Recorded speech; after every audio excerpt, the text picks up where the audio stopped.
Hello my dear students, कैसे हो सभी। उम्मीद करता हूँ सभी मस्त होंगे, स्वस्थ होंगे। तो दोस्तों, मैं राम निवास एक बार फिर आप सभी लोगों का आपके अपने यूट्यूब चैनल पर हार्दिक स्वागत और अभिनंदन करता हूँ। तो दोस्तों, जैसा कि आप स्क्रीन पर देख पा रहे होंगे, आपको एक नोटिस दिख रहा होगा जो एसएससी ने हाल ही रिसेंटली में जारी किया है। तो मैं आपको इस पूरी वीडियो के अंदर इस नोटिस के बारे में भी जिक्र करने वाला हूं, इसके बारे में बताने वाला हूं, और हम एसएससी की कट ऑफ के बारे में डिस्कस करेंगे और कहां कहां से क्या क्या मैटर पढ़ना है उन सभी बातों के बारे में डिस्कस करने वाले हैं। तो जरा दिल थाम के बैठिएगा और जरूर इसको देखिए लास्ट तक। तो चलिए देखिए, नोटिस में आपको एसएससी ने क्या बताया है। सीजीएल की डेट इन्होंने अनाउंस कर दी है, जो कि मोस्ट प्रोबेबल अक्टूबर में ही होना था। और इन्होंने बड़े प्यार से उनको 25 अक्टूबर, 26 अक्टूबर और 27 अक्टूबर की 3 दिन इन्होंने डेट दे दी है। ठीक है, कितने दिन भाई? 3 डेज। ऐसे लग रहा था कि ये ओनली 1 डे में ही करवाएंगे, लेकिन इन्होंने 3 दिन एग्जाम डेट दिए। इसके भी कुछ मायने हैं। 2021 में इन्होंने 4 दिन एग्जाम कंडक्ट करवाए थे और टोटल स्टूडेंट कितने बैठे थे? 3,60,000। 3,60,000 स्टूडेंट थे जिनके उन्होंने एग्जाम कंडक्ट करवाए थे। इसी और नेक्स्ट इसी सीरीज में इन्होंने सीएचएसएल टीयर 2 का भी 2 नवंबर दे दिया है, और एसएससी जेई का 4 दिसंबर, और एसआई दिल्ली पुलिस और सीएपीएफ का इन्होंने 22 दिसंबर एग्जाम डेट इन्होंने अनाउंस कर दी है। अब मैं उन लोगों के लिए बात करने वाला हूं जो जिन्होंने रिसेंटली सीएचएसएल का एग्जाम दे दिया, और या जिन्होंने सीजीएल का भी एग्जाम दे दिया है और अपने रिजल्ट का वेट कर रहे हैं। तो उन लोगों को मैं बताना चाहूंगा, देखो एसएससी ने एग्जाम डेट तो अनाउंस कर दी है। अब हमारे दिल में यह है कि यार कौन से लोग प्रिपरेशन कर सकते हैं, कौन से लोग नहीं प्रिपरेशन कर सकते, या प्रिपरेशन स्टार्ट कब से करें। सर रिजल्ट आने के बाद में करें, या सर पहले से ही स्टार्ट कर दें, क्या मेरा होगा या नहीं होगा। तो हम ऑलरेडी प्रेडिक्ट कर सकते हैं इन चीजों के लिए। तो चलिए हम सबसे पहले देखते हैं कि आपको क्या पढ़ना चाहिए, क्या आपकी कट ऑफ रहने वाली है। तो सबसे पहले मैं आपको बता दूं, जो भी मेंस एग्जाम आप लोगों के यहां पर अनाउंस हुए, उनके रिलेवेंट मटेरियल आप कहां से पढ़ें। देखिए, जो आपने प्री में पढ़ा है वो उतना पढ़ने की जरूरत नहीं है। ओनली आपको मेंस के बिहाव पे प्रिपरेशन करनी है, क्योंकि कम टाइम है, लिमिटेड टाइम में हम लिमिटेड चीजें पढ़ेंगे, वो जो इंपॉर्टेंट है यानी जो पैटर्न के अकॉर्डिंग है। तो आपको इनके रिगार्डिंग जो भी कोर्सेज हैं, इंडिविजुअल कोर्सेज और कॉम्बो पैक में, आपको सारे के सारे पिनेकल के ऐप पर मिल जाएंगे। पिनेकल एग्जाम प्रिपरेशन ऐप पर आपको सारे के सारे मिल जाएंगे।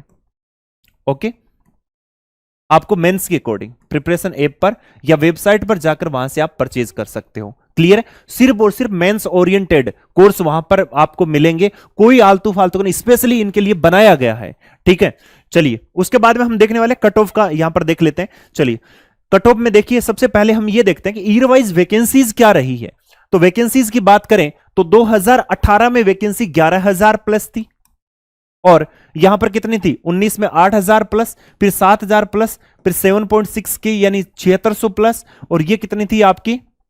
यहां पर वैकेंसी बात, ये 36,000 है, तो 36,000 प्लस वैकेंसी थी। ठीक है, कितनी थी? 36,000 प्लस वैकेंसीज थी। क्लियर है?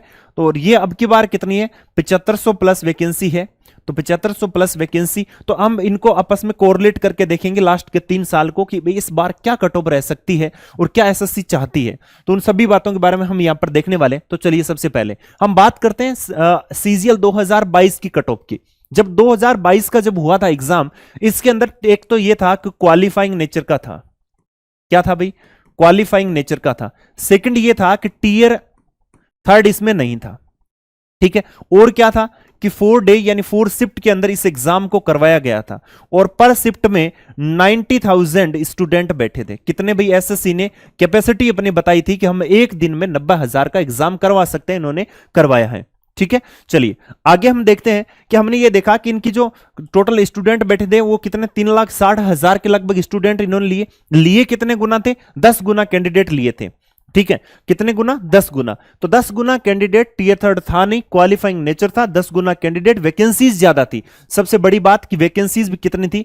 वैकेंसीज कितनी थी? तो आपने कहा सर 36,000 प्लस वैकेंसीज थी, 36,000 प्लस वैकेंसीज थी। उसके बाद में कट ऑफ कितनी है? तो ओबीसी और जनरल की आप कट ऑफ देख सकते हो, कोई फर्क नहीं है, 114 के नियर अबाउट है। और यहां पर 10 का फर्क होकर आपकी कितनी हो जाती है? ईडब्ल्यूएस की भी वैकेंसी कितनी होगी आपकी? 102 हो जाती है। क्लियर है? तो यहां पर हमने देखा लगभग यहां पर 10 का फर्क आपको दिख रहा होगा। उसके बाद में आप देख सकते हो एससी एसटी की, इस हिसाब से आपकी कट ऑफ है। क्लियर? अब यहां पर देखिए, अब देख लेते हैं 2021 की क्या थी। जब 2021 की बात की तो यहां पर लगभग इनकी वैकेंसी थी वो 7600 प्लस के लगभग वैकेंसी थी।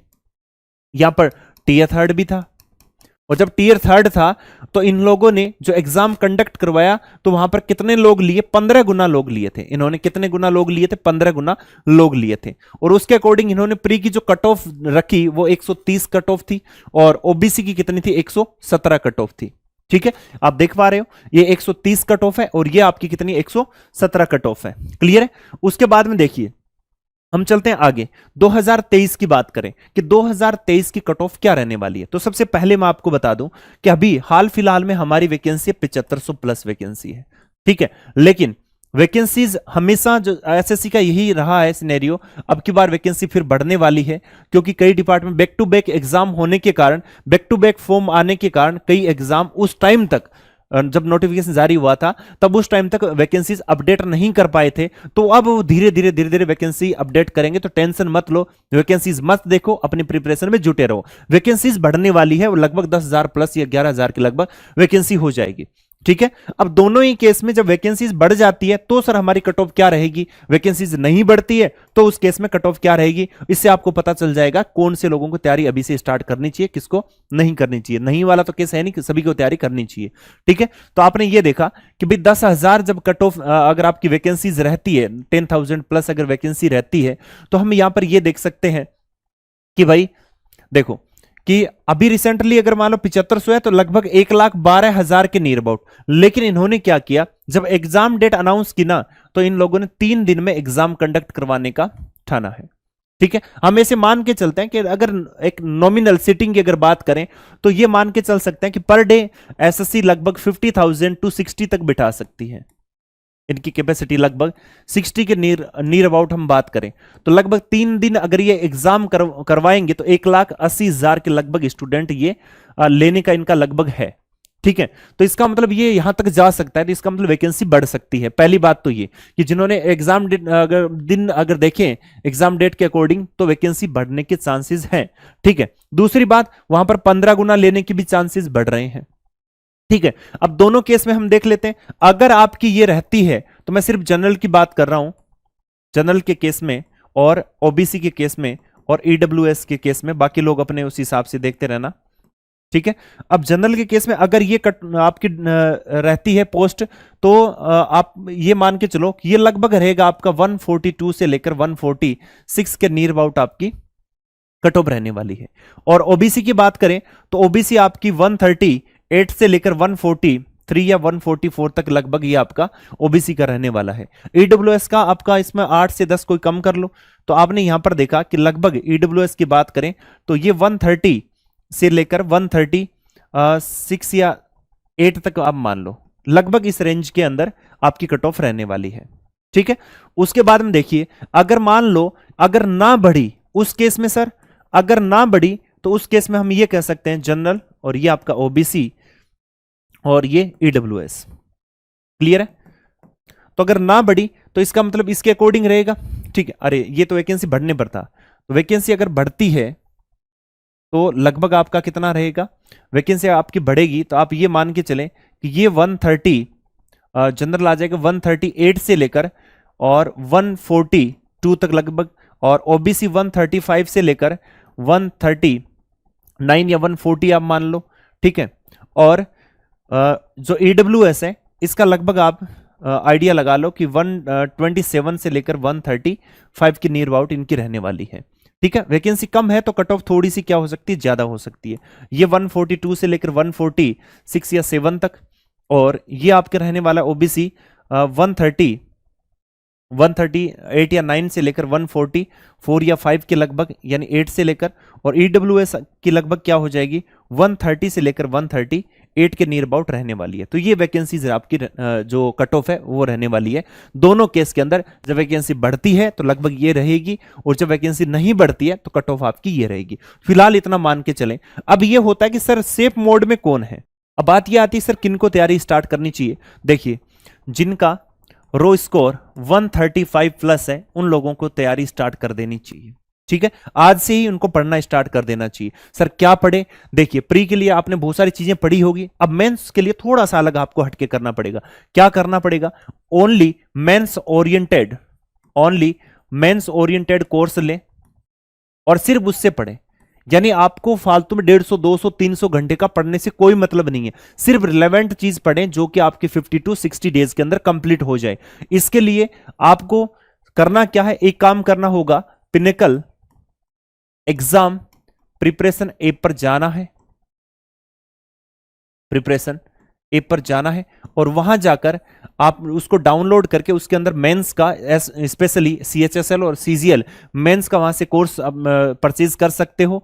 और इसके अंदर अलग अलग सब्जेक्ट का भी मिल जाएगा और आपको कॉम्बो में भी मिल जाएगा।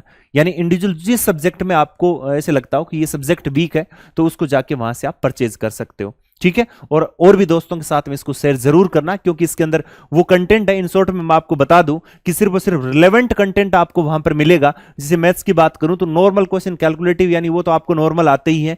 यानी वो कंसेप्ट जो इंपॉर्टेंट है, जो एग्जाम एसएससी हर बार एग्जाम में क्वेश्चन पूछती है, तो उन सभी का वहां पर आपको क्वेश्चन देखने को मिलेंगे, वो भी फुल डिटेल में बहुत बढ़िया तरीके से डायरेक्ट अप्रोच के साथ हम बताए हुए हैं। इसी तरीके से जीके की हम बात करें तो जीके के अंदर जो एग्जाम में बार बार एसएससी पूछ रहा है, स्टैटिक जीके है ना, तो उसके रिगार्डिंग मॉडर्न हिस्ट्री या एंसेंट वगैरह सभी के बारे में आपको बढ़िया तरीके से इन शॉर्ट में सारी चीजें आपको मिलेगी एक बढ़िया क्वालिटी के साथ में। तो कम टाइम के अंदर आप प्रिपरेशन कर सकते हो और उसके बाद में आप मॉक लगाइएगा, आपको आप खुद देखोगे कि रिजल्ट में कितना फर्क आया। ठीक है, तो चलिए दोस्तों, और भी अपने दोस्तों के साथ में इसको शेयर कीजिएगा, अपडेट कीजिएगा दोस्तों को। तो आप सभी को आपके आने वाले सभी एग्जाम के लिए हार्दिक शुभकामनाएं और मिलते हैं बाद में। Thank you so much, wish you all the best.